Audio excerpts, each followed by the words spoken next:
Well, hello, everyone, and welcome to the public hearing, regular council meeting of the Village of Lytton for May 12th. Before we begin, I'd like to remind everyone to please turn off your videos, mute your microphones to allow council to begin the proceedings. Please note that this meeting is being recorded and broadcasted on the Village of Lytton YouTube channel. If you wish to view this meeting or access a video recording of a past meeting, you can visit the Village YouTube channel and watch it there. Thank you, Your Worship. You may call the meeting to order. Thank you. I call this public hearing to order at 7 p.m. To begin, I want to recognize that this meeting is taking place on the unceded traditional territory of the Etowah people. So this public hearing is convened pursuant to Section 464 of the Local Government Act to allow the public to make representation to council respecting matters contained in the proposed bylaws. Zoning Amendment Bylaw, 7th Street, number 781, 2026, and the Official Community Plan Amendment Bylaw, 7th Street, number 782, 2026. Members of council may ask questions following the presentation by staff. However, the function of council at a public hearing is to listen rather than debate the merits of the proposed bylaws. Everyone present shall be given a reasonable opportunity to be heard or to present written submissions respecting matters contained in the proposed bylaws. No one will be discouraged or prevented from making their views known. However, it is important that remarks be restricted to matters contained in the proposed bylaws. So we're going to start the public hearing with a presentation by staff on the first bylaw for consideration. And we do have two items. So we will begin with the first one, which is Zoning Amendment Bylaw number 781, 2026. As stated in the notice of public hearing, this bylaw amends the Village of Lytton zoning map contained within Zoning Bylaw 484, 1998 to designate the 7th Street end east of Station Road to R1S, low density residential small lot. So I'm going to pass it over now to our Director of Development, Carolyn Lamont, to explain the bylaw. Just wait. For the Local Government Act, we can do them together, the presentation. So that's what I will be doing because they concern the same parcel, although two different bylaws. As mentioned, the first is the Zoning Amendment Bylaw and as well the OCP Amendment Bylaw, but we can carry that on. Next slide, please. So a little bit of background to this bylaw. At the March 24th, 2026 council meeting, it was resolved to direct staff to bring forward this official bylaws to amend the official community plan and zoning bylaw for the property known as 701 and 703 7th Street to low density residential and R1S respectively. And I just want to mention that we've since given it an address. So that's why earlier versions were the 7th Street road end. And now it is 701 and 703. And the reason it's two is because it's a duplex. So per our addressing bylaw, we require two addresses. The new R1S zone is currently part of the zoning amendment bylaw number 780 that was previous. It was just currently at second reading. And on April 21st, council gave initial readings to the subject bylaws that we're considering tonight. Next slide. So effectively, this zoning amendment really just is a zoning map change to the new R1S low density residential small lot, which as mentioned, it was previously this new R1S zone is part of, I feel like I'm all numbers tonight, is part of zoning amendment bylaw number 780. And then the next one is the official community plan amendment, which is really just designating. And just to clarify, the reason these were is this was a small road end, and it was village-owned property, which the village owns very little. And the important is to have small essential housing units. So next slide.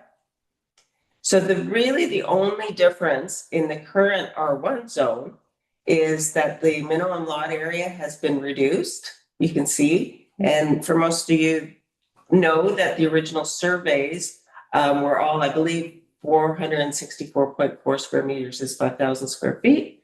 And when it was originally surveyed in the early 1900s, that was the size of all the lots. Right now, there are other lots within the community that are zoned R1 that are non-conforming, legal non-conforming. And then the other is the minimum lot frontage has reduced from 15.2 meters to 11 meters. Other than that, the height is the same, the front setback is the same, the interior side setbacks are the same, rear, and minimum lot coverage is the same. So those are the only two. It just shows it. And to sort of explain, most municipalities in BC are mandated to do this to allow the smaller homes, and that is to meet housing needs. So these lots are not incredibly small compared to many municipalities in the province. So I think next slide. So this just shows the location. The one on the right, or sorry, on the left is the zoning map and just dropping it in as a new zone. And unfortunately, that copy is really, the JPEG really was not very good. But the same, it's a little harder, I think, just because the mapping, but it's the pink parcel. And really that is just bylaw 782, which is the official community plan amendment, because streets were not designated in the OCP. Okay. Zoning. Yeah, And thank that's you. it. Okay, that's great. So we're going to move on then to submissions from the public. And I think what we'll do is we'll do the first bylaw and then we'll move on to the second one. Sure. So we have nobody present in the parish hall here to speak. So I'm just wondering if there's anyone online. Please raise your hand function under React at the bottom of your screen if you wish to speak to the first bylaw that was presented. I'm not seeing anyone with raised hand. No. Okay, so I will call for a second time. Still see nobody. So I'll call for a third and final time if anybody would like to speak to this bylaw.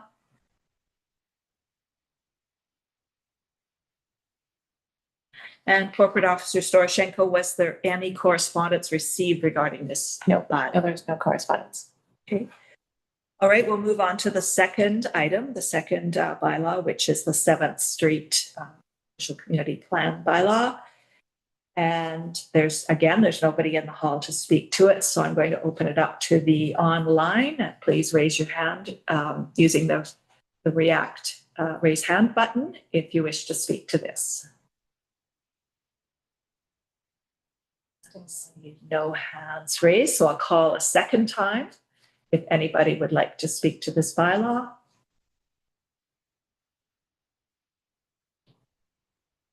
And a third and final time if anybody would like to raise their hand to speak to this bylaw. And seeing none, were there any submissions? No submission received. Okay. Well, that's great then. Thank you. So what I need now is a motion to close this public hearing. Thank you, Councillor Lightfoot. Excuse me, seconder. Councillor McCann, all those in favor? And carried. Well, thank you. And we will now move on to regular council meeting. All right, so we call the regular council meeting to order at 7:09. And we're going to move right down to adoption of the agenda. So we have, so we need a motion, please, to for tonight. Councillor Lightfoot, seconded Councillor Toss. All those in favor? Carried. Now the adoption of the minutes of the April 21st regular meeting. So Councillor McCann, seconded. Thank you, Councillor Michelle. Were there any errors or omissions? All those in favor? And that is carried. Now moving on to the minutes of the public hearing of April 21st. Motion, please. for the, I'll make that motion. thank you, the minutes. Councillor McCann, seconded Councillor Lightfoot. Any errors or omissions there? All those in favor? And that is also carried. All right, so we move right on to public comments on matters related to the agenda, and I'm going to turn it back over to Corporate Officer Storoshenko. Thank you, Madam Connor. So we now invite members of the public to provide comments on items related to tonight's agenda. If you would like to speak, please use the raise hand function featured on Zoom. You can find that by clicking on React at the bottom of your screen. When it's your turn, I'll read your name and you'll be asked to unmute yourself. You have 2 minutes to speak, and speakers are asked to please state and spell your name, provide your address, and indicate the agenda item number you're speaking to. So if anyone would like to speak, please use the raise hand function now.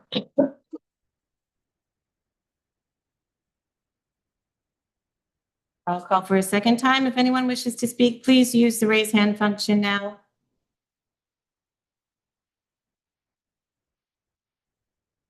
And your worship, there's Irish House, and back to you. Thank you. So item number 7.1.1, which is regarding essential housing and selected contractors.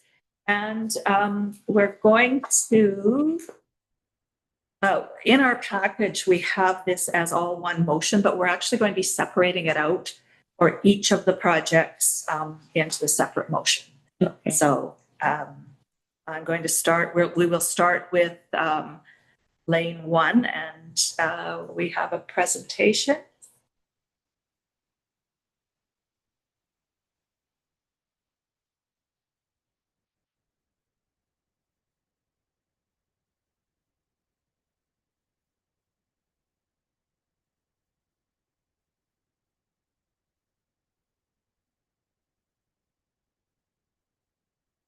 Who's presenting? Oh, sorry. I wasn't sure because it is under CAO, so I didn't know if Diane wanted to have CAO wanted to have some initial thoughts or talk, but It's a beautiful photo we're looking at. Carolyn, are you presenting, or Diane? I can go ahead, but Sorry, I'm sorry. Yes, Carolyn, you can go ahead and present. I don't have anything to add. Thank you. Okay. And I think before I start, I'll say that Brendan Noakes here too, who also was involved in and actually is the lead really on the contracts, because that is his world. And he was excellent. It's very helpful, as well as this CAO. So the purpose of this report and the resolutions is really following again on that March 24th meeting, where council directed staff to commence negotiations for contracts with Lane 1 and South Pier to construct essential housing on 7th Street Road End. And I'm quoting the previous motion. And as I mentioned earlier, it's now 701 and 703 7th Street, or sorry, 7th Street, sorry, and 500 Fraser Street. So over the past 6 weeks, staff met with the 2 contractors and discussed the terms of the project and have been back and forth with the contract. Staff had the contracts reviewed by and attendance at meetings by the village construction advisor. So it's been good.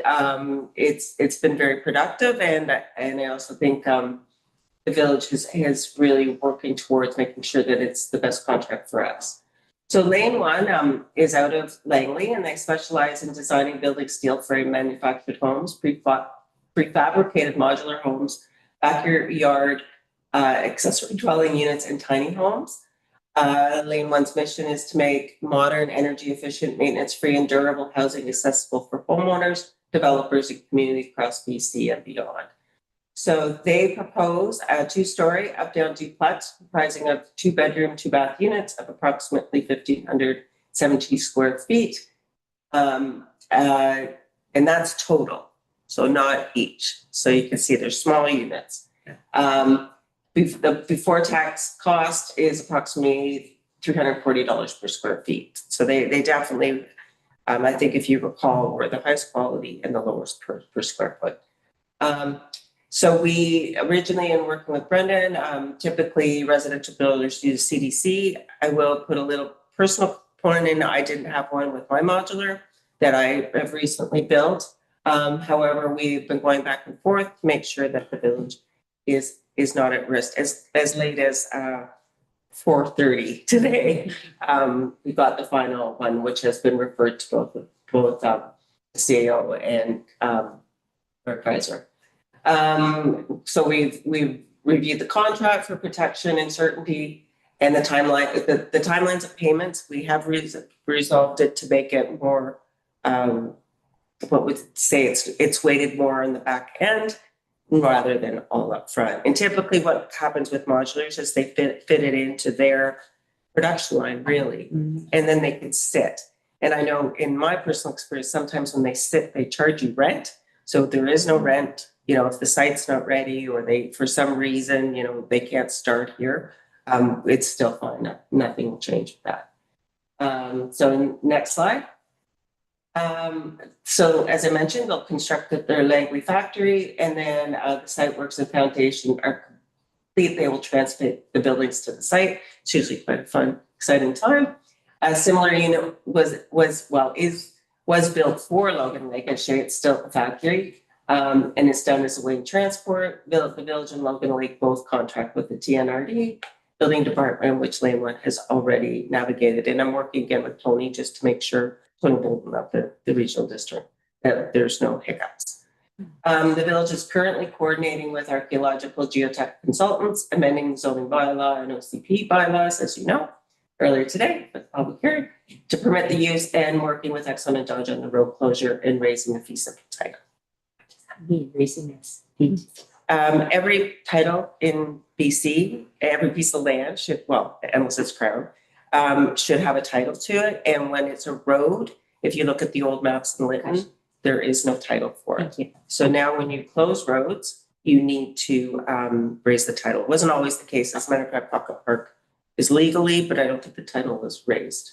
So, and that's the recommendation, is that council approve the selection of Lane One homes for the construction of the essential housing duplex located at 701 and 703 Station Road for $535,000 plus GST, and the council authorized funding be allocated for the Housing for Essential Services Fund through the EMCR, which is Emergency Management and Climate Readiness, and the council directs staff to apply to Pacific Canada Resilient Home Funded Home Rebuilding Program for non-repayable grants. Thank you. So let's put that motion forward and then we can discuss. So moved by Councillor Lightfoot, seconded Councillor McCann. So now do we have questions, comments, thoughts for staff? Councillor Toss. Thank you. I'm really excited about these houses. I am wanting more information because I have this desire to see contracts before I vote in favor of it, just because I want to be fully informed. A couple things that stuck out to me in their interior renderings, like the pictures of the windows don't match the site specs and things like that. The timelines and schedule, I'd really love to actually know what they were. Like, is it a 12-month? Is it a start date, finish date type situation? Is fencing and landscaping included? In the plans and the pictures, they have double doors. It's not in the renderings. And you've answered my question about the fee simple title. I'm guessing appliances would be in addition to the build. They're included. That's good. So, and I was going to ask who the construction advisor is. That's Brendan Nopes. Mhm. Okay, great. And so that with GST, the Lane One Homes is $561,750. So without seeing the contract, I would totally vote in favor of this if I was able to actually just see the full picture. So I'm going to be voting against this until I have the full picture. And just to be clear and on the record, I do not have access to those contracts. CAO Lumbercat.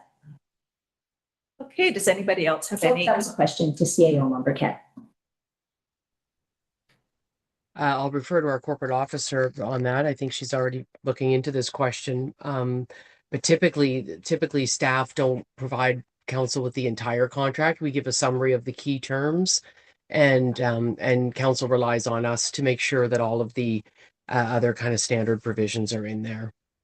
So upon a councillor's request, corporate officer Storoshenko would contract for a I'd have to look at the contract specifically, a lot of, just because of, any kind of, freedom of information, like any kind of set, third-party information and things like that. So I just have to review the contracts before I can release them to anybody. Sure, but that would be, of course, a given that it would be kept within the mayor and council confines, and that doesn't make a difference. Yeah, we'll go back to Not the necessary. most that's I'm speaking to the reason I'm speaking against it, so I need to know. I would have to look at the contracts. So Okay, so as far as we sit right now, I would not have access to that. as it's set now, no. I mean, Thank you. again, if it does allow you to make your decision, and as a counselor, often you can have, look at them. But again, I have to see Yeah. what. Yeah, so for me to be fully informed and make this decision, I'd like to see the contracts. And I also have questions around the Pacifican, if that was included, because ostensibly there may be changes to, to access that funding. And if so, is that built in already to our contract? So I have a lot of questions around the contract. Thank you. Okay, are there any other questions regarding this? Councillor Lightfoot. I just have a comment to make that we did build our own house and we had limited experience in that type of activity. But I feel quite confident in that Brendan and our senior staff know the law better than I, and have been hired because of their expertise in the area. So I have no problem supporting this. So may I make Okay, a Councillor McCann. Mine is a different kind of question. When I looked at the exterior rendering and the floor plans, it seems odd to me that there's two doors and they're kind of like this. Like there's a door here and there's a door here. And I'm going, that seems really odd, but like, how do you get into this house? So you can go into the bedroom? Because that looks like a bedroom. On the upper floor.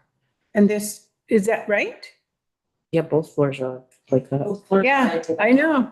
It is like just odd, really. So you have to have two doors because you gotta have one to escape and one not, I guess. But it just struck me as kind of odd, like, oh, that's kind of weird looking. But anyway, it's just me. I thought, okay. But so make sure I understand. The stairs go up and there's an upstairs duplex and there's a downstairs duplex. I'm looking at that correct. Yeah, Okay. it's an up and down duplex. Just making sure I have Not that. side by side. Yeah. And I will say the floor plan, we've been working a lot with the site plan, if I may. The site plan to make sure that it meets setbacks. So internally, I believe that's, the stairs go up and then you can go in, there would be a nice sitting up there, so off the bedroom. And then you turn and walk into the house. Okay, Yeah, so still we getting were work done. really trying to, get that to fit Yeah. perfectly. Yeah. Yeah. And if I also might say is the reason that the floor plan doesn't match the photos is those photos are of the Logan's? the Logan Lake. property. Yeah, so it's a little bit misleading, I guess. Well, It says right on there. Was that not to mislead? The purpose was to show you an idea of the level of finish. Councillor Michelle, do you have any thoughts or comments? Okay, any other comments? Councillor Lightfoot. Actually, I have a question. So we have a cost for the building. Is the foundation part of that cost or is that? Yes. It is? Yes. Okay. Yes. Just the items that I've listed in the report that were in addition are not. Yeah. Okay. Councillor Toss. I actually like the second door to the bedroom because I think if we're ever used for two different entities, say you had a lifeguard and a nurse in there, you'd actually have a separate entrance with a bathroom. So it could actually suit two separate people doing that. So you could have 4 people living in the duplex. And I think it makes sense. Thanks. Okay, Councillor McCann. Sorry, just last question. So, how long are you expecting this to take? Good comment. So right now, something we learned with the geotech work that was recently done is that we need to do some pits. And we also, I think you're all aware of how long our is sort of taking right now, more just because we're really busy doing lots of business.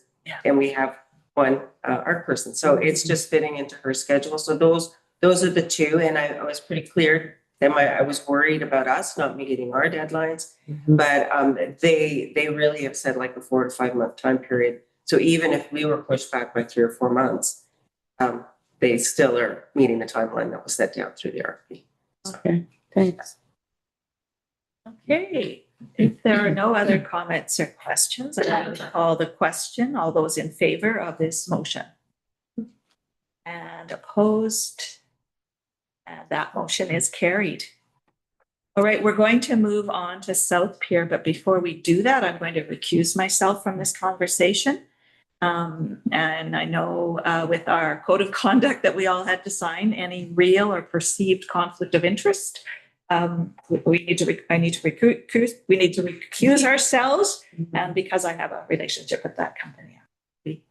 Moving on, so I would ask our acting mayor to. Okay, sounds good.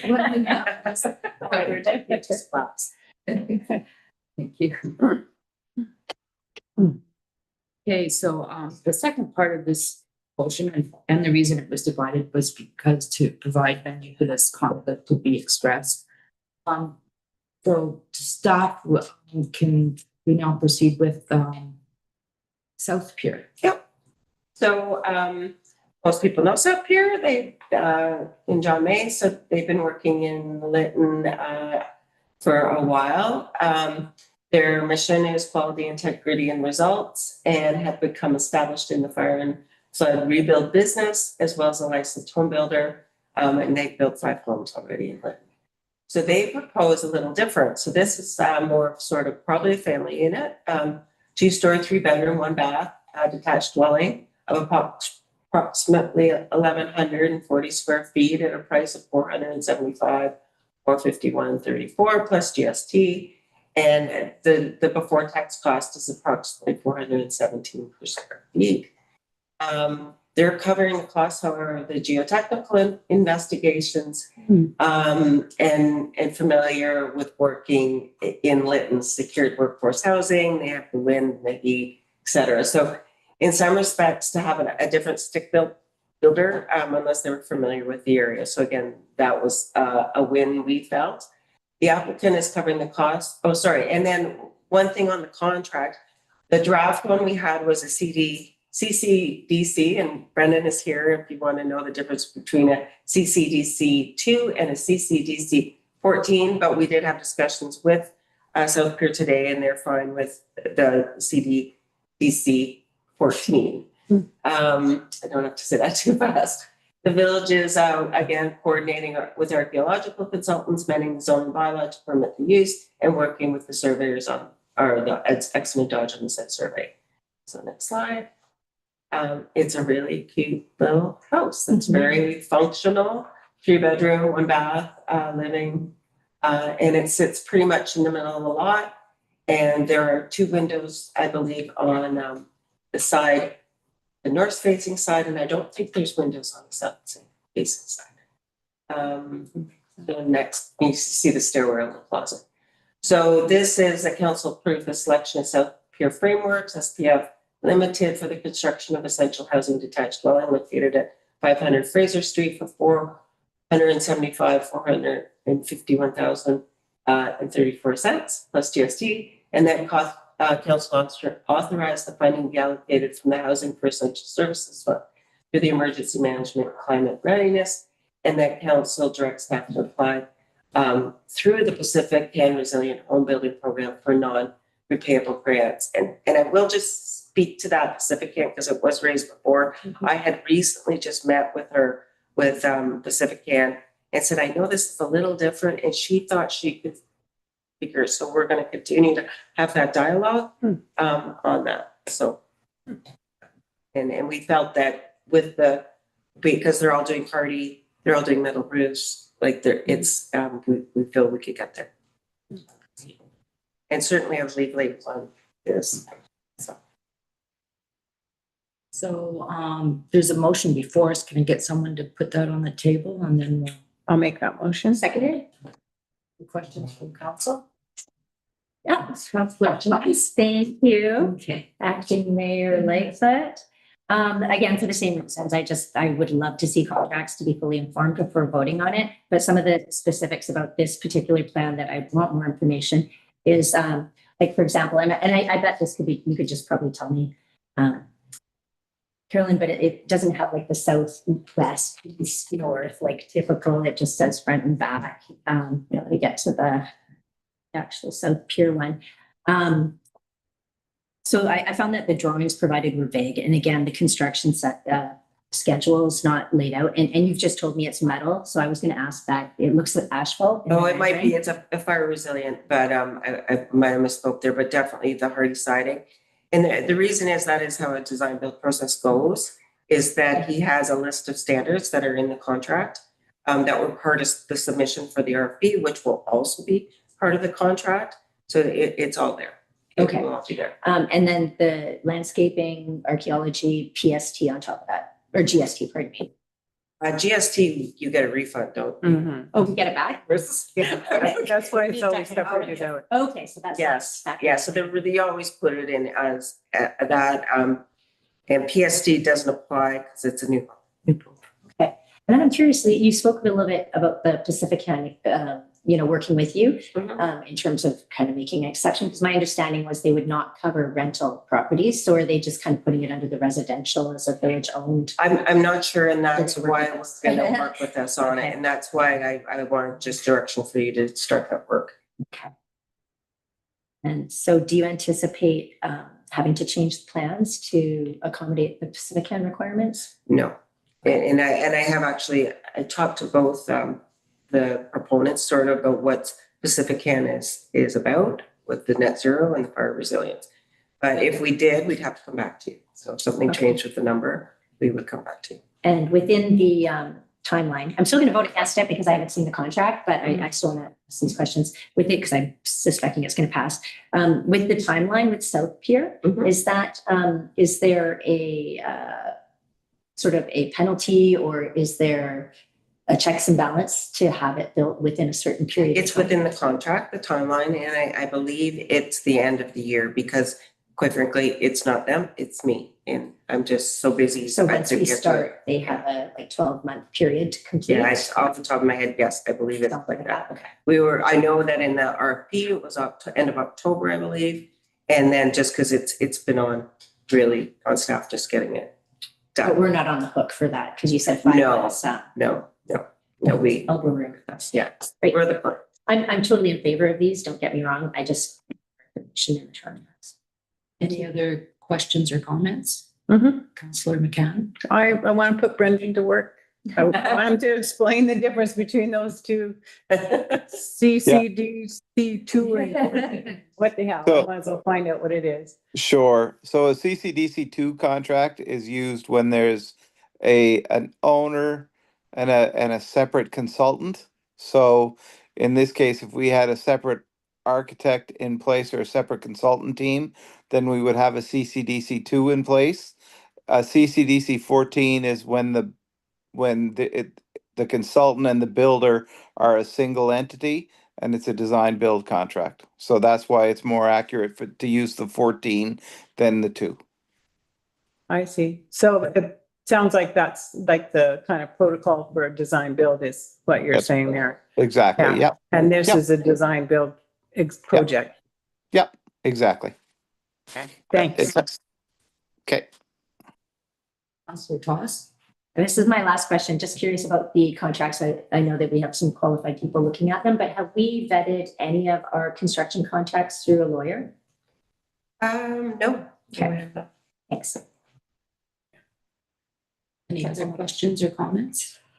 I'll just add on that one, the CCDC 14 is a standard, it's a standard contract that is actually drafted with the support of a lawyer. So that's why they use CCDC documents. So you don't have to get an independent review on the 14. Thank you. No problem. Any other questions or comments? Seeing none, I'll call the question. All in favor? Opposed? Okay, motion carries. I'll maybe just scoot outside and get to the next meeting.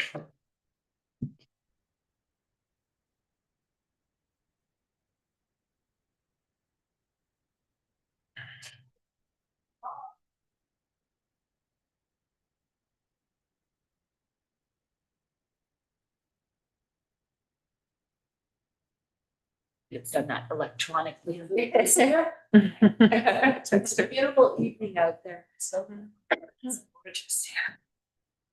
All right, so we will now move on to item number 1.2, proposed projects, and CAO Member Kett, I believe you'll speak to this. Thank you very much, Mayor O'Connor. Good evening, everyone. This item is on the agenda tonight, just looking to move forward with a number of projects that fall under some of the larger recovery grants that have been received by the village over the last number of years and have some balances sort of remaining in them. So, up until this point, a lot of the recovery activities were really those large projects that were ongoing, things like the remediation and the debris removal and the backfilling. And it was all just kind of standard, work, just kind of carry on. But now we're to a point where most of that is finished and there are still some funds available. And we are working with colleagues in the provincial government as well as within the staff group to identify some of the things that we need to get done that qualify for under these grant requirements. So in the report that's included in the package, we've listed a number of items, and really most of these would come out of the municipal affairs 6.26 million, which was a wildfire planning recovery planning grant.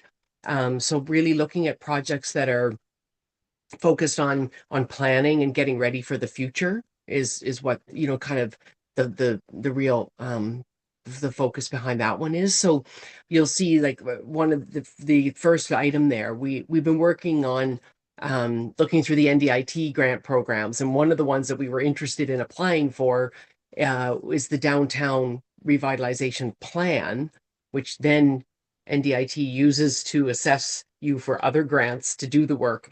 But it's a $20,000 matching grant. So we're proposing to use the municipal affairs grant for that matching amount, and then we can apply for the NDIT grant. With the fire hydrants, we really need a comprehensive assessment of all 27 hydrants and see what the state is. They're in various states of disrepair from the fire and from probably a lack of service before the fire. The water meter installation on IR 17 and 18, which we've talked about before and is actually later on the agenda tonight in terms of for the procurement approval associated with that. And this is to install meters at the connection point of IR 17 and IR 18 so that we can accurately record the water usage on reserve and bill the proportionate share of the costs that goes with that. The next item is, we talked about creating some space down at Hobo Hollow for potential trailer accommodation, particularly right now for workers in the village. And so this is some funding that we'll need to make the space down there, move around some of the dirt, flatten some of the piles, some other site improvements that are required to be made. We're finding through the OCP process that there is going to be a need for an economic development strategy coming out of that. So a strategy that focuses on, economics, maybe not tourism related, because we've already done some of the tourism related work, but some of the other economic opportunities that are for the village. So funding for that. The asset management plan, which we've talked about, is in the annual plan for this year. And the asset management plan is, it's a requirement of municipalities to have one. And we're actually at a perfect time to do it because we have a very low number of assets. And really the asset management plan is looking at all of your municipal assets and really doing life cycle costing and determining how long they're going to last, how much you need to be putting away to replace them, in order to have them last for 40 years, how much maintenance do you need to do, those types of analysis. And the beginning of the asset management plan is around some policy and some strategy around how you want to manage your assets. So that's kind of the first part of the work that we need to do. And there's hundreds of asset management plans on the internet. And if you look at small communities, they tend to be fairly simple and pretty straightforward. And now's the time to get something in place while we can handle it. We don't have to do a bunch of research on old assets. And then the final item is the highway access study. So this is looking at the property for the fire hall up on Highway 1. As you know, when we looked at that site, we do have an access point off of Loring Way, but we would like to do the traffic study to have access off of Highway 1. We can't approach the Ministry of Transportation for a conversation about that access until we have a study done by a traffic engineer that looks at whether or not that's even it's whether or not it's possible to make a safe entrance and exit from that location. And then the final item is something that's out of EMCR, the site readiness grant bucket, I'll call it. This is where the funding came from for all of the backfilling. And now that project is complete, there is funding remaining. And one of the items that we've spoken about before and has been identified is, really to repair the sidewalks. And so I've spoken with EMCR, and typically sidewalks are absolutely not part of recovery funding. Sidewalks, trees, like none of that falls under emergency management. However, because a number of our sidewalks were destroyed during the remediation and the debris removal and the backfilling process, it's kind of the completion of that recovery project, and they're willing to consider that as an eligible expense. So staff have done some initial work on identifying, where the areas are that have been destroyed, and would bring that forward to council with some recommendations around how to fix it and that type of thing. So like I said, at this point, like not moving ahead on any of the projects, they would all come back for regular procurement approvals, just looking to get approval to, sort of proceed, kind of move them down kick them down the road, amend the financial plan to include them, and start, looking at some options for procurement on some of these items. Thank you. All right, so we do have a motion, a two-part motion to put forward. So let's do that, and then we will have discussion. So Councillor Lightfoot, and seconded by Councillor Michelle. All right, does anyone have any questions, clarification they would like to? Thank you. Councillor Lightfoot. I'm not sure. My lack of knowledge may not be from not having it presented, but from me retaining it. So I know that there's several properties in town that the slope stability was an issue. And I'm wondering, has the completion of that work been budgeted in the regular financial plan already? Because I see the purpose of the report is to recommend a number of projects that weren't included in the original budget. So I'm just wondering about the status of those areas and if it's being addressed. Yeah, and we have just recently received a report from a geotechnical engineer who did an assessment of the slopes on the east side of Maine. That will be coming to council for presentation, so you can see the results of that. And there will still be money left in the EMCR site readiness budget if we wish to do any work on those lots. So there is still some available for that. So it's not currently in the. It's not currently in the plan. You're correct, because we needed to get the assessment done first, just to sort of see what the recommended approach was. Okay, thank you. Thank you. Just so I understand it. So the proposal here is to approve these not as projects, but to give permission to the staff to start moving ahead, to start preparing information then to bring to us as we go through it. That's right. Potentially approve these. Yeah, I mean, if I look at this list of projects, I mean, something like the hydrants at $6,500 will go forward from here. That wouldn't come back again because it's only $6,500, and that's well within staff's limits to move on. But the $80,000 economic development plan won't proceed without you knowing, who we're approving who we're hiring to do it and all that type of thing. So just the regular procurement approvals. Good, perfect. Thank you. Councillor McCann.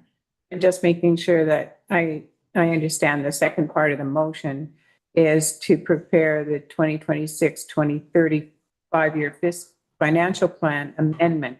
So we're adding these to the plan that weren't already there, correct? Correct. And these are estimated amounts, like that $100,000 for Oval Hollow is a ballpark? Correct. And Yeah. a plan would come back to council, what we're going to do for that money, Yeah. what's going to be spent. And then you would have the option to say, yes, we think that's a good use, or no, we don't. Question that just popped up when you were speaking was that you were saying to Jesla something about having to, oh, you hired somebody to figure out something, and then, so as part of paying the person to do that coming out of here, or where did that come from? You were getting a geotechnical? We had that report or something? geotech assessment done. Yeah, Yeah, that was out of the MCR recovery funding. And that And was that- approved that was part last of the year. other official community plan, right? Or the other budget, last year's budget. Yeah, that's right. Yeah. And the information from that stabilization assessment will also feed into the OCP. It kind of has a Yeah. bit of a dual purpose, but we were Right. planning to do it all along as part of the recovery. I see. Yeah, okay, that makes sense. And then this is the extension of that. Yeah. Great. Councillor Toss. Thank you. I totally support a lot of these projects. I think it's unfortunate that they're all lumped in together and we're not able to address them individually.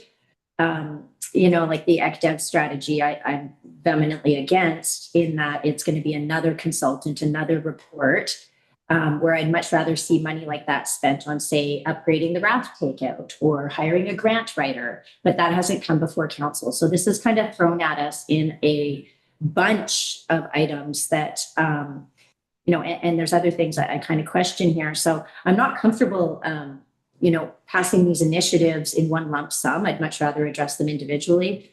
Like the water meters at LFN, I thought we'd already passed. The Hobo Hollow, I don't feel like there's enough detail there, like to Councillor McCann's comment about it's a ballpark. It does it cost, it's archaeology covered. Is there any plans for the settling pond? Is there, how many stalls? There's just not enough detail in that. I'm assuming the ECDEV strategy at 80,000 is going to be yet another out of town contractor that's going to come and advise. And I may point out our two ECDEV reports we've already commissioned, the O'Leary report and the ECDEV $30,000 report. We haven't even followed their recommendations to the team. So I don't see the follow through happening anyways. I don't see that money well spent. The asset management plan, I think we'd be much better off to do that in-house with our in-house, with Angela, and well, I guess Angela's leaving, but like with our. So I don't want to Operation. interrupt, but I've just, these are not approval of the projects. I do understand that, but they are approving them moving forward, and we haven't discussed them before. Well, that's right. So moving forward to then bring back to council. That's what happened with the community pilots. It's a done deal, right? So I'm just a little bit reluctant to sort of like enter a concept plan for this without it actually being fleshed out. Like, I don't think we need an ECDEV strategy. I don't think we need to spend 50,000 on an asset management plan. And I believe that the 1,080,000, which is sidewalk replacement, is super important. But my understanding is that was budgeted in the original EMCR grant, was one of the line items. So as much as I like some of these projects, I don't think lumping them all in together is fair to this council, because we're not able to address them individually. Like, what is green energy in the ECDEV strategy? Are we looking at, like, why?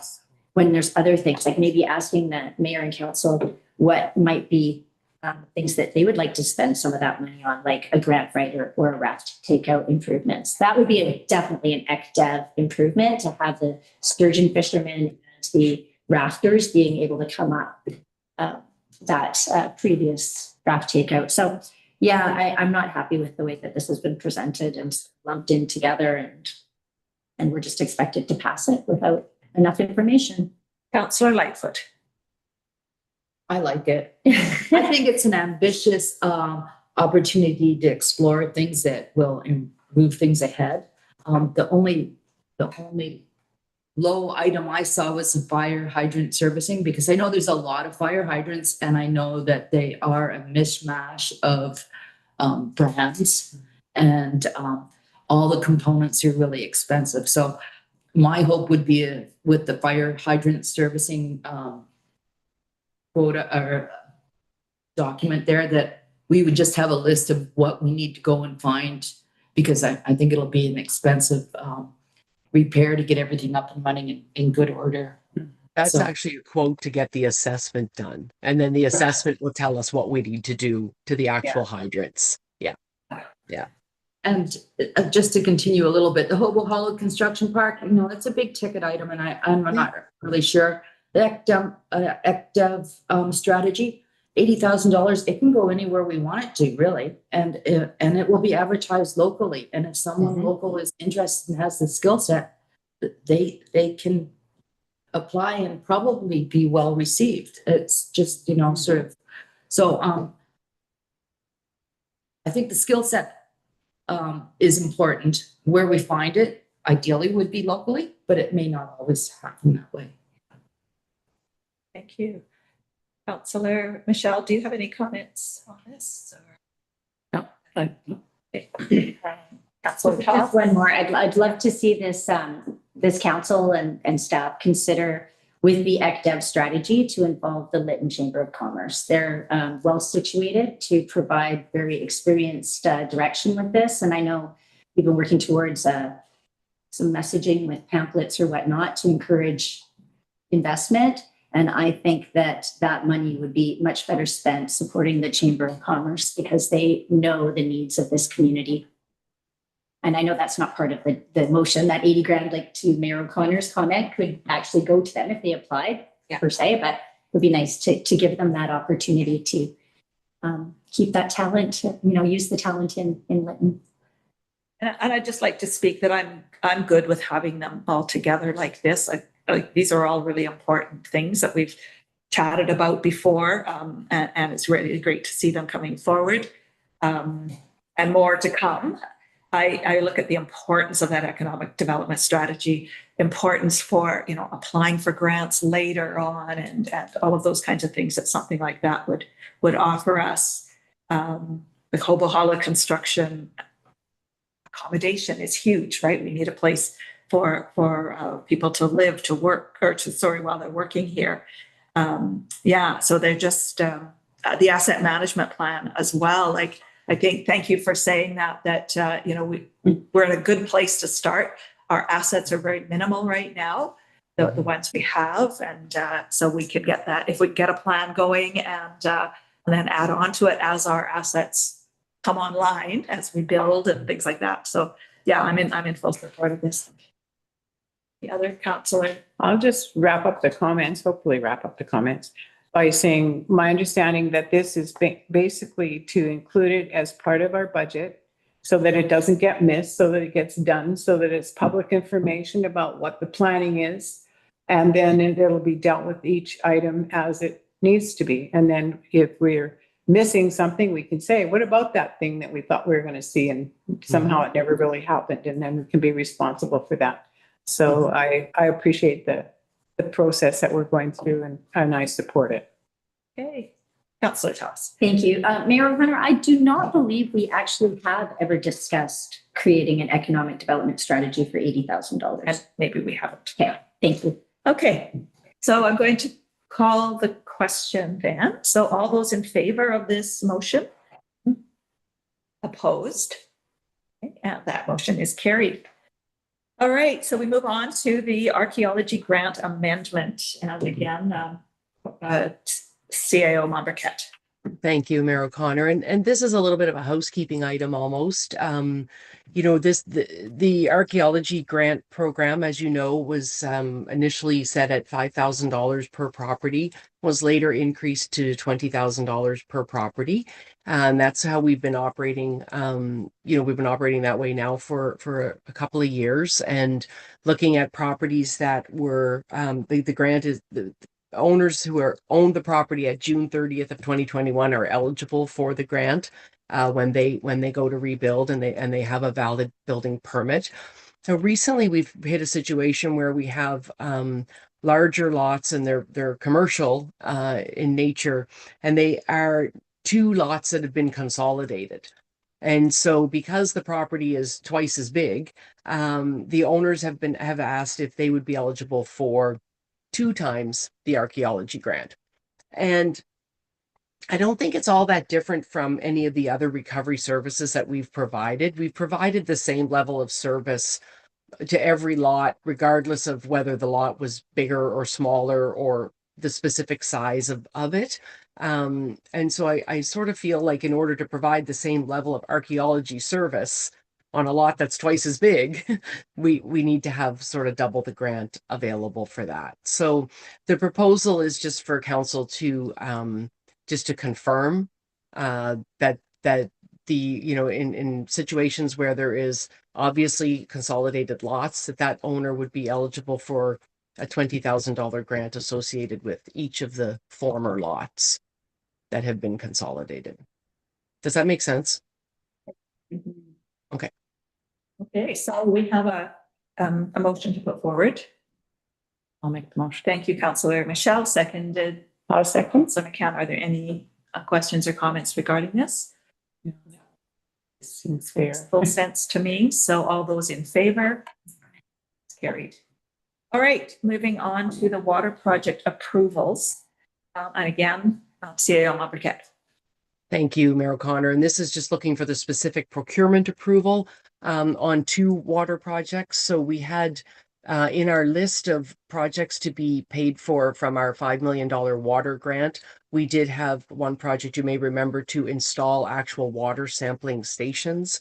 Currently, we enter residents' houses and other buildings in order to take water samples. And so we're just looking to rectify that and establish some appropriate stations for taking those water samples. That is estimated at $50,000 to come out of the UBCM $5 million water grant. We're also seeking approval for to move forward with the installation of the water meters on IR 17 and 18. We have some quotes and we have an engineered design for those, and they're estimated at $60,000 to install both meters. That would come out of the the Municipal Affairs $6.26 million grant with the list we just looked at. Okay, thank you. So let's put this motion forward. Councillor Lightfoot, seconded by Councillor McCann. Are there any thoughts on this? Questions, clarifications? I look forward to having a nice, non-invasive way of taking water samples. I think everyone will think that's a good thing. Councillor Lightfoot, did you have? I was just gonna say, the water meters have been on the list for a decade at least, so it'd be great to see them installed. Is all those in favor? Carried. Moving on to Director of Development, we do have the monthly month of April's activity report. And there is activity. Yes, it's great.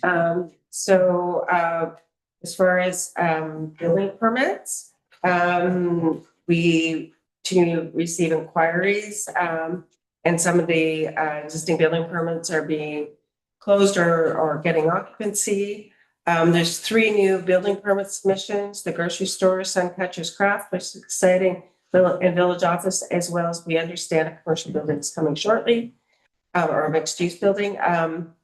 And another mixed use building. Sorry. So there's lots going on. Planning inquiries. I am pretty busy with people trying to figure out how to rebuild their homes. And that is, I'll go down a little bit, but I'll mention it now, is one of the reasons we're doing the showcase, which was from the RFP, and Maggie's almost done it. We're just checking back with everybody that submitted that they're good with what we're putting out there. So now it would be on the website and people could come to municipal office and just learn a bit more about what's out there. So Chief Spitland Park, the road closure and subdivision plans are done. And so we're just cleaning that up. And it's top of my list. I know I say that every 2 weeks or every month, but it is. But now it's getting registered. It's great. OCP update. Tomorrow we're going to 2 schools to meet with the principals to talk about that engagement, which is really exciting. On May 26th, you will be getting a presentation from the University of Fraser Valley, which will be a literature review on important considerations to attract new residents to the village. And I also say we're also looking at, because we didn't have a strong turnout of young adults, which I kind of think is 18 to 30, 35, we may do a questionnaire, maybe very social media driven, easy, to the point, and to really get the younger people, because they are the future of this town. So economic development, we are right now working through all the key themes and key directions that came out of it. And quite frankly, an economic development strategy was a key directive out of the consultation that we did. So you will deal with that at the next meeting when we bring an RFP, whether you choose to submit that or choose to support it or not. Again, things like the chamber is really important. What else is really important is engaging all the other economic development agencies within the area. And so that we kind of are all talking to each other, which would be great. Because I think, as you knew, if you recall in the presentation that we did for the community conversations, there's been a lot of really great things being done around us. So Pocket Park and downtown revitalization, I will bring a report next week on the NDIT submission for your support. As you know, you have to kind of submit and then you come back and get the resolution from you. So that's for a revitalization plan for villages downtown, so that then we can apply for the capital grant. And then the other one is Pocket Park washroom. So development initiatives, just the TUPs, the temporary use permits that we were working on, the site alteration review, which you considered last week, housing, you just dealt with the essential housing, the addressing project. I think we'd all really love to get that cleaned up, and Maggie is helping Brian with the next gen as well, just to make sure that we can get those addresses done right and signed, and so people know when there's a fire where to go, or another. And then village offices, I've met with Pacific Can, and we're just finalizing the application. I had to have a call last week just to clarify what the requirements are. And then there's standard activity report. This is Maggie's first go at doing it. And so any questions you might have on the specifics, that'd be great. Great. So thank you. So let's put this motion forward to receive the report for information. So move. Thank you, Councillor McCann. Seconded, Councillor Toss. Questions, comments? This one, Councillor McCann.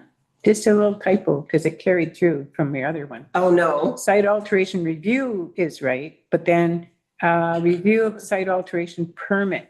And you said that's not a permit. It's not.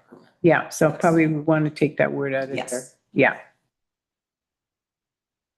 It's an easy thing there. Yes. I could just see it 5 years from now jumping Yeah. on us and saying, you said it's a permit. No, it's not. Councillor Toss. Thank you. Are we also speaking to the second half of the report, Carolyn? Thank you.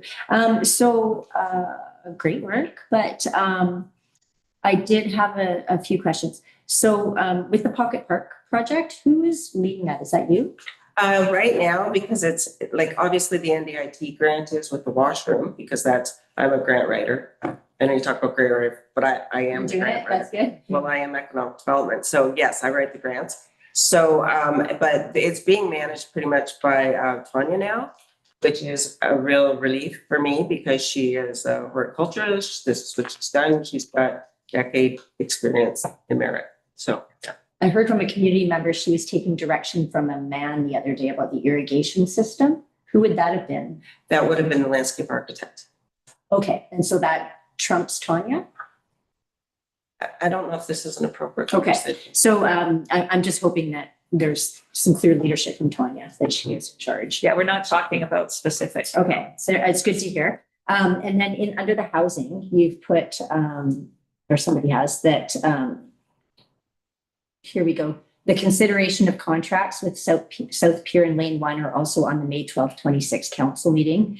I just wanted to point out that the consideration of contracts is a bit misleading, because we've never actually seen any of the contracts. And then I'm happy to see the addressing project. I'm happy to see some of these things going forward, like the Pacifican application. But again, I'm wondering if those changes to design are incorporated in the cost for the village office, if we have to change anything. I would probably let the CAO speak to that. So like what exactly are we applying for, CAO Lumbercat with the Pacifican? Are we applying for like the businesses downstairs? Are we applying for like a residential application? So I can write that. I can respond to that. It's the net zero. It's the fit out and it's the fire resilience. Okay. Great. And what we have instructed the architect all along was to design based on the criteria of the program. So Okay. we won't be adding anything if we're not eligible, we're not eligible. Like if something doesn't like fit like exactly how we thought it would, the criteria, and we're not eligible, we're not expanding the project. We're done. Okay. Yeah. Thank you. So it won't hold us up either. That's good. No. And then at the bottom, it says budget considerations, rebuilding private properties reestablishes a complete community. So this doesn't seem to be about private properties. So I'm thinking is budget considerations for all of these projects. And, I think that might be just a typo or like what are you referring to when you say rebuilding private properties? I believe that's just sort of a statement that because a lot of them are as far as the activity report, those are. Oh, okay. So for the second half of But I'd also say a lot of these things help facilitate. And again, under my title as for economic development or responsibilities. Don't get me started, but I believe that public investment then in turn happens private investment, and with private investment, and it's an ongoing circuit. So you don't have one without the other. Okay, but like for the example of the housing consideration contracts with South Pier and Lane 1 doesn't necessarily apply to private homes, right? Or you're saying that the whole build is going to encourage other people to build. Okay. And then just a few typos on the building permits. I did notice that, for example, 224 Fraser Street was full occupancy in 2025. It has provisional occupancy given in 2026.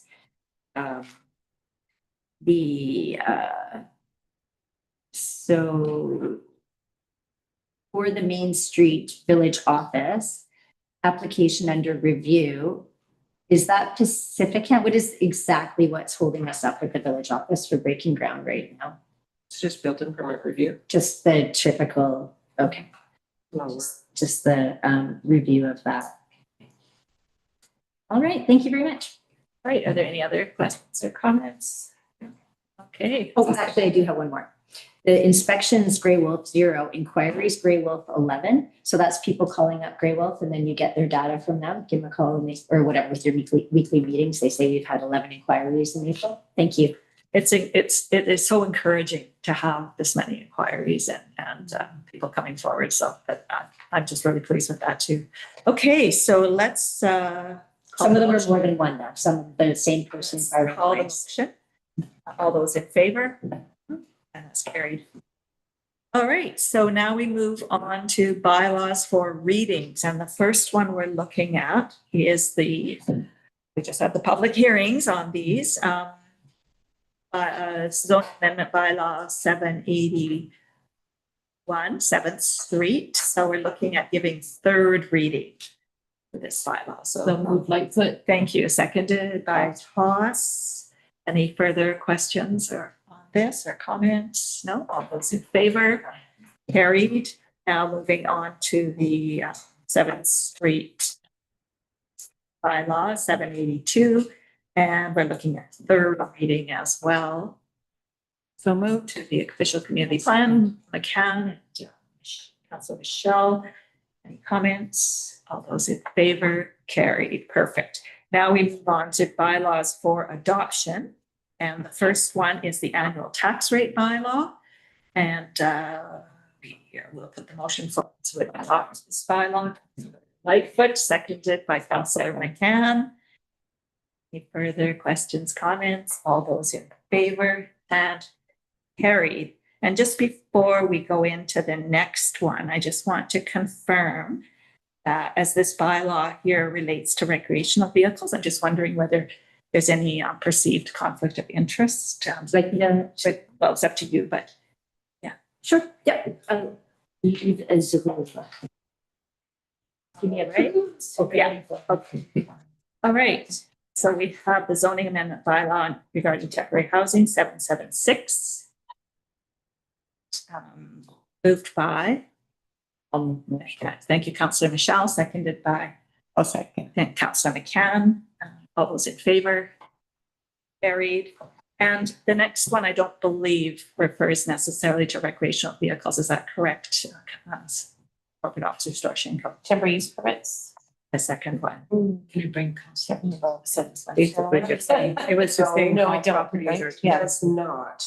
Okay. Yeah. Yeah, okay. Good. Just wanted to confirm that. Thank you. I didn't think so. That's the blanket I also one, just right? need to know how Councillor Toss conflict was. That's why. Oh, okay. Yeah.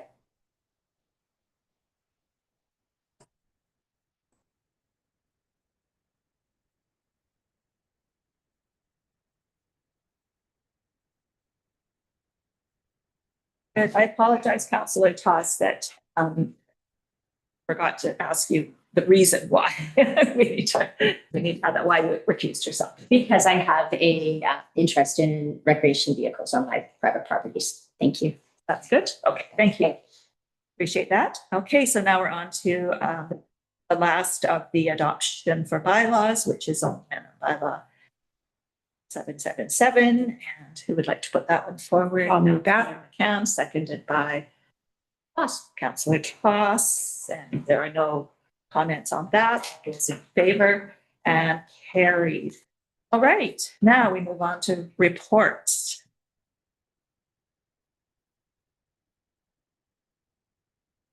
Goodness, it's been 3 weeks since our last council meeting, just the way the calendar has fallen.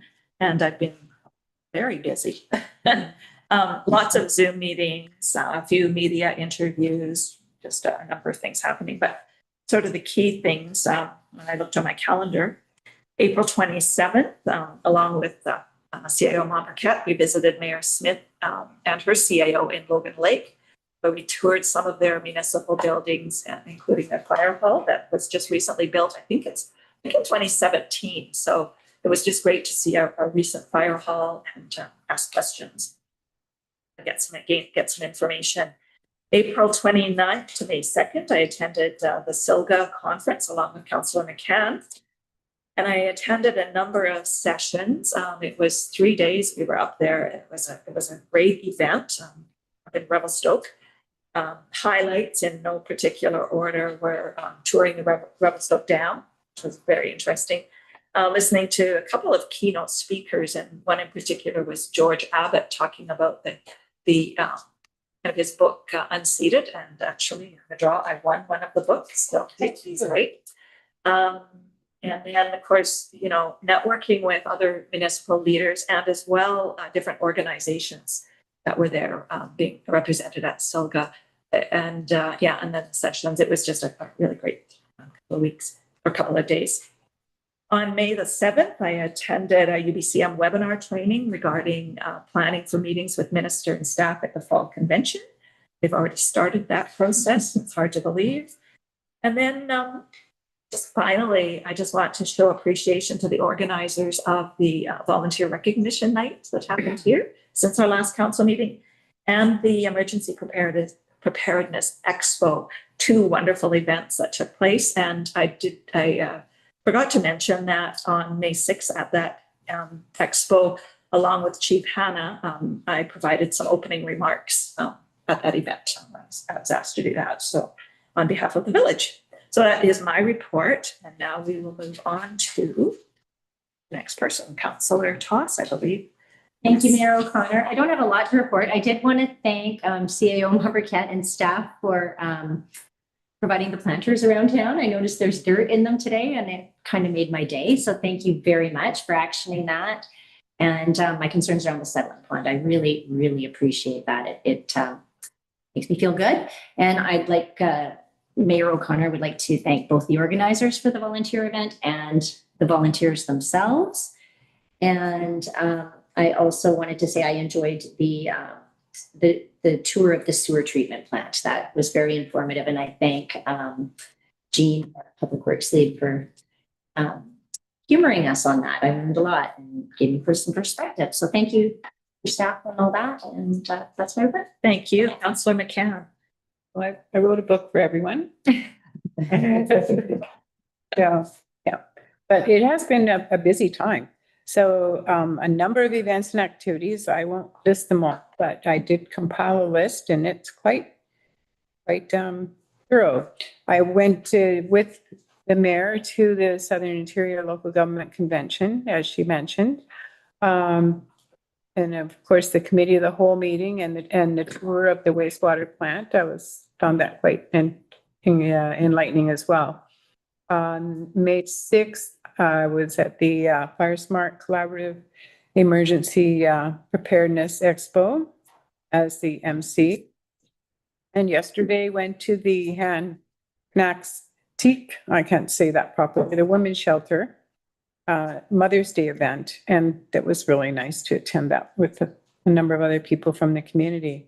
So my comments in general are that it has been a busy time and I appreciate the opportunity to learn, share and connect with others at the SILGA conference.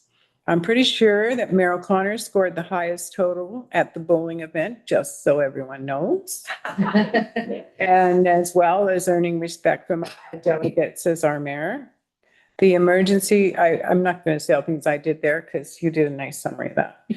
The emergency preparedness event was very well attended and I did my best as the MC while Brian Baxter and Maggie Cross hosted the Village ESS trailer, I think that's what it's called, offering taste testing and dehydrated meals. And they stood out in that sun all flipping day, good for them. Next up are the events planned to celebrate the May long weekend this weekend. And I encourage everyone to support the activities in our community and thank the volunteers for organizing them. And I'd just like to finish up by thanking the village staff for organizing the volunteer recognition evening. It means a lot to be acknowledged for volunteering. I thank you for that. Thank you.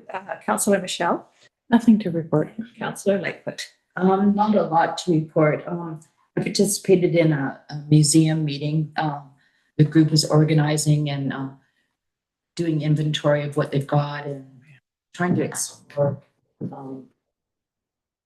the best software that they can use to track everything that they need to do. So that was good. They're working towards a space in the future and organizing themselves. The volunteer recognition dinner, yes, definitely staff needs to be really applauded for such a good job. And I'll have to ask Lisa where she gets those little twinkly lights.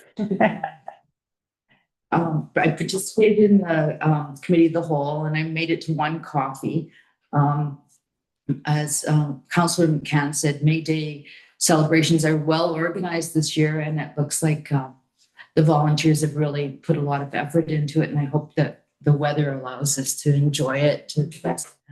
And on a final note, today is Census Day. I'm not sure if everyone received their census, but it is important that we all be counted so we can all get our fair share of the pie when it's being distributed.